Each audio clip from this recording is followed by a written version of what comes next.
Okay, so we're moving on along pretty well. And so the next part I want to go over is more of like consider the trunk of the body. So, kind of starts off with like your vertebrae and works its way down into the trunk. So you can't see it on this skeleton. He doesn't actually have one, or he doesn't. You just can't see it. This is Fred, like I said.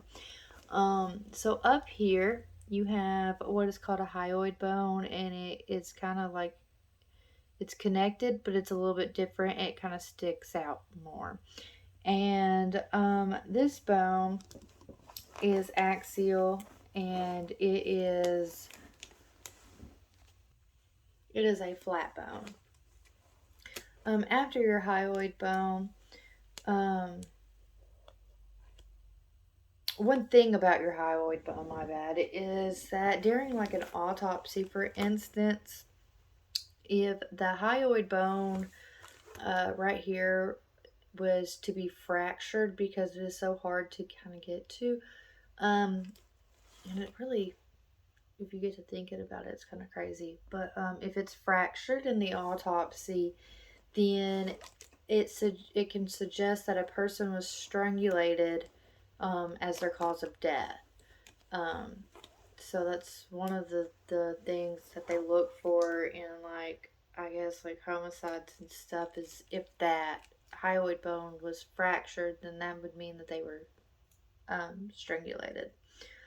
Your next bone is your sternum, and in the sternum, which is right here, it's the center. Um, it is actually broke down into three parts. So you have the top of the sternum, which is kind of harder to see, but like this area right in here, and it is considered the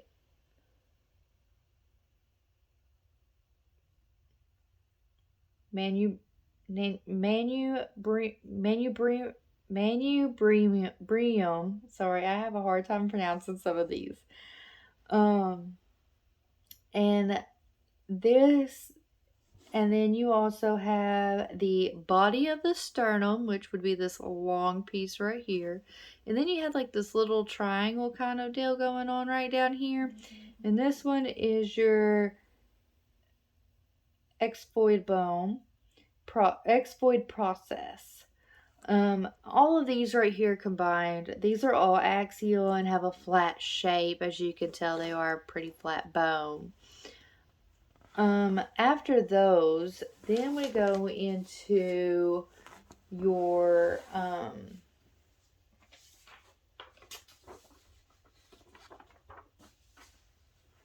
ribs. Grab the right paper here.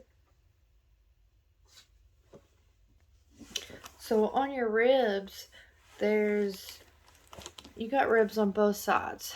Fred, move your arms to show ribs. So we got ribs here, and believe it or not, these are considered ribs also, and ribs over here on this side of the body. And you can see them in the back also, and how they kind of go down.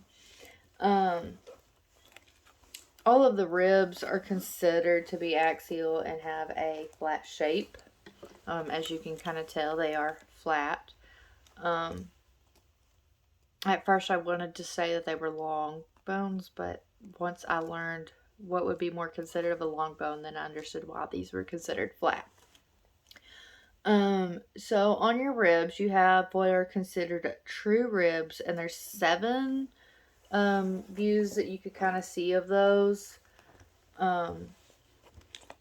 So it starts, let's see here, I gotta get where I can get a good view of him here. Starts up here, and so you have this one that's connected. Sorry, I have a bad time trying to do this.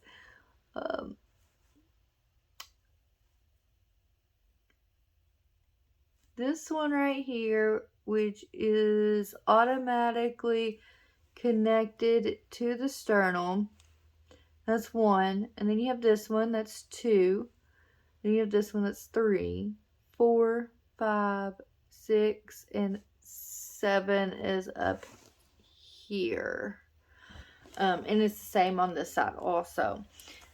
And those are your true ribs. And then after your true ribs, you have what's called false ribs. And the reason why they're called false is because they're not automatically connected to the sternum. They're actually connected through this long piece right here, which all goes to the sternum. And so your false ribs,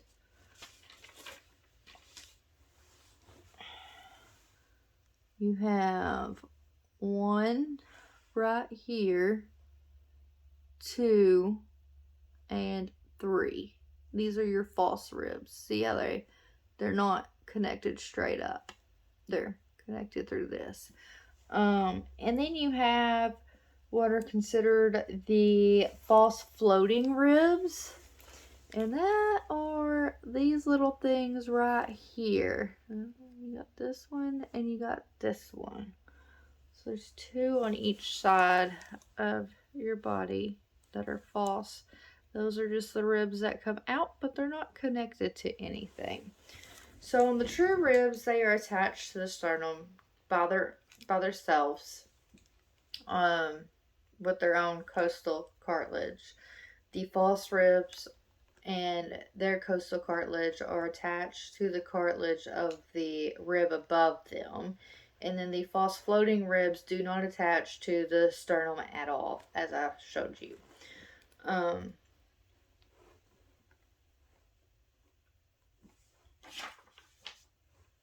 So that is the end on the rib cage itself.